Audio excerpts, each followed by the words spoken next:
Greetings, this is Bradford Townsend, and this is a forward research report. The topic is the great environmentalist Lester Brown. He's the author of approximately 40 books and wrote many articles and probably gave thousands of public appearances and lectures. And I connect with Lester Brown as I had the same experience that Mr. Brown had as a young man. He went to India and saw the poverty there, absolute poverty where people malnourished and going without food and dying from lack of basic necessities. I was in the Navy and went to the Philippines and Thailand and Mexico and saw poverty there, and that I hadn't seen growing up in Indiana, and in my even travels to places like Quebec, Canada, and Florida, which were still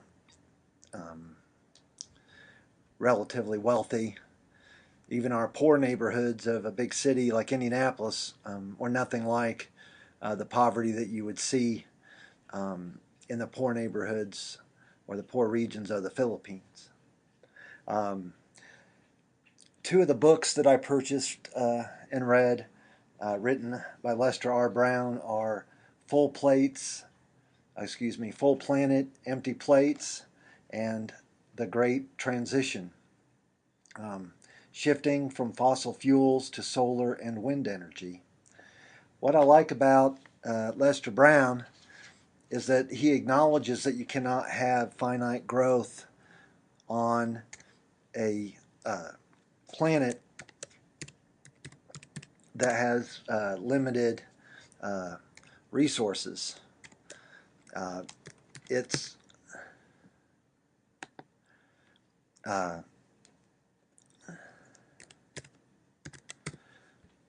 one of those things that people have a psychosis, a mental illness, where they're not able to face unpleasant, unpalatable, very disturbing realities. The reality is we use soil at maybe 50 times the rate at which it can regenerate the minerals that we need, like our blood needs iron to transport oxygen, which is used by our metabolism for respiration and energy.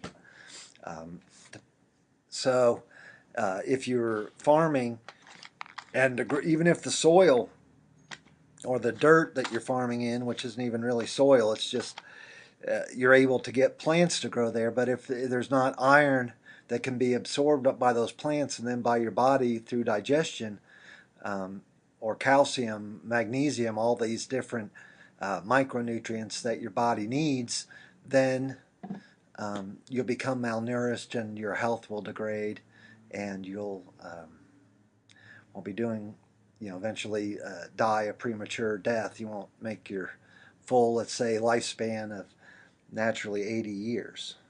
So what's great about Lester Brown is that he acknowledged these realities, and yet with great energy went out and found and encouraged solutions that would minimize suffering. As there's cities are unsustainable mode of living for Homo sapiens. They take in food, and then they don't recycle the minerals and nutrients back into the farmland from whence the food came. The footprint of the city of London uses 125 times more land resources than the land of the greater metropolis of London, England. So from all over the world, resources are drawn, but a lot of times they're just dumped into the ocean or consumed and not taken back, and that's unsustainable. And a lot of people, or I'd say 99% of people, don't understand what the word means. If cities are unsustainable, it means they cannot stay around. The laws of physics and the natural sciences say that you can't just keep sucking in mineral resources and energy that are non-renewable forever. Eventually, it's like you only have one tank of gas for your tractor, and you're a farmer, and you go out and you do farm work, moving around hay bales, using the forklift. Many of them have forklifts on the front, hydraulics, or towing around dirt in a wagon, plowing a field or harvesting a field or cutting grass portion of your farm. Then eventually you run out, but there's nowhere to go get more fuel to charge up, recharge your tractor's tank. So that's that. And we are using non-renewable resources as critical components to our civilization. And the metric that Mr. Brown came up with for the collapse of global industrial civilization are failed states. We are seeing failed states emerge around the globe. In Central America, countries like Nicaragua are failed. In the Caribbean, you have countries like Haiti. In South America, you have Brazil, Argentina. Really, the majority, all but one or two states, you could argue, in South America are failing. If you go to Africa, you have ungoverned areas, pretty much like Chad and Somalia, Congo, Central African Republic, that are ungoverned areas. They're not providing potable, clean water for drinking, sewage, electricity, education, healthcare. Even if they were privately provided or subcontracted for profit to private contractors, the needs are not getting met.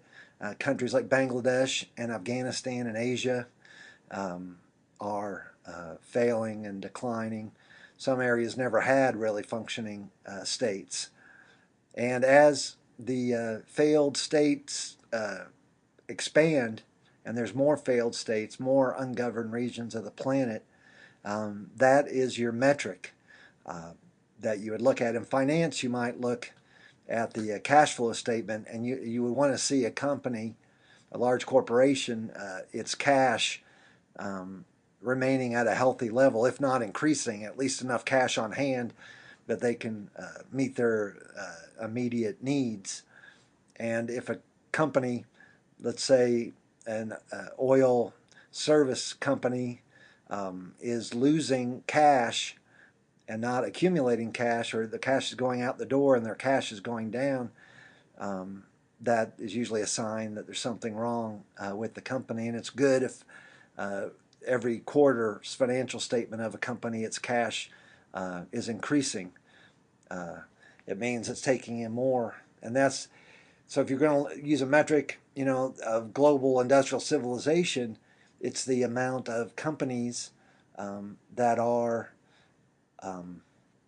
countries, that are not providing clean water, electricity, healthcare, education, basic law enforcement, like being able to give out traffic tickets for people that are driving very dangerous on the roads, causing accidents and maiming and killing people. So if they can't maintain a civil order and provide the basic needs, like water is, you can live maybe 40 days without food, but you can only live 2 or 3 days in a hot climate without water before you dehydrate and die of heat exhaustion and dehydration. So we're seeing failed states increase, and if we see an acceleration in the number of failed states. And cities which take in energy and food without recycling it back are unsustainable. And large countries like China and India seem to be encouraging people to move to their megacities when they should be doing the exact opposite and trying to scale down their cities as much as possible and dispersing their populations into the rural areas, into villages where they can have their land to be farmed without mechanization, as that's unsustainable, as there won't be the fuel to power the tractors and bulldozers and other front loaders and backhoes and things that are used in farms and construction sites and such. So we need to get people out of the cities and into the rural areas. There's only 1/6 of a hectare of land and declining per human for food production, and that includes meat like chicken and beef. So we're losing at least 12 million hectares of farmland a year. Indiana has about 5.9 million hectares of farmland. So that's more than 2 states of Indiana. All the farmland under cultivation for both animals and for plant production is lost. So, and the population of the earth of humans is growing. So, we might be down to 1/10 of a hectare of a farmland to try to feed every individual. I think we owe a debt of gratitude to Lester Brown. As global civilization cannot be sustained, and we know this just like we know that we drop an apple, that gravity is going to make it draw toward the ground. We know that our civilization is unsustainable, and it was a very honorable thing for Mr. Brown to be out there sounding the warnings. Thank you very much, and have a good day.